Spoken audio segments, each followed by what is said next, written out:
Right now, we're learning more about the deaths of a man and 2 children found inside of a home in Muncie. First responders believe that they died yesterday from carbon monoxide poisoning. Tonight, our Karen Campbell went to Muncie to learn more.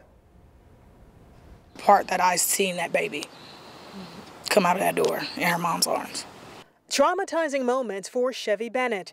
The Delaware County coroner tells 13 News there was a high carbon monoxide reading in the home on East Yale Sunday afternoon where 3 people died. A 25-year-old man and 2 children, both under the age of 3. Bennett ran over to offer help before first responders arrived. I asked if they needed me to provide CPR, and there was a man out here that told me it was too late. The mother, I'm assuming, brought one of the children outside, and that's the worst part for me, because I seen the baby. Bennett says she hasn't stopped thinking she should have intervened. I should have went over, even though they told me it was too late, and they were basically telling me that they were dead.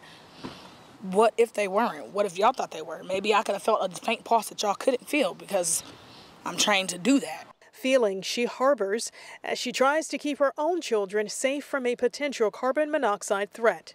But now it's got me on edge. It has me on edge now, because if this is what really happened to these people, it just makes you think, you know, it just makes you nervous. And Bennett says she's now getting her home checked to make sure that her gas appliances are safe or that they have some kind of a sensor to alert her if there's a carbon monoxide leak. In Muncie, Karen Campbell, 13 News. A woman who was found at the house now is being treated at an area hospital, and Muncie police and fire continue to investigate the source there of those deaths.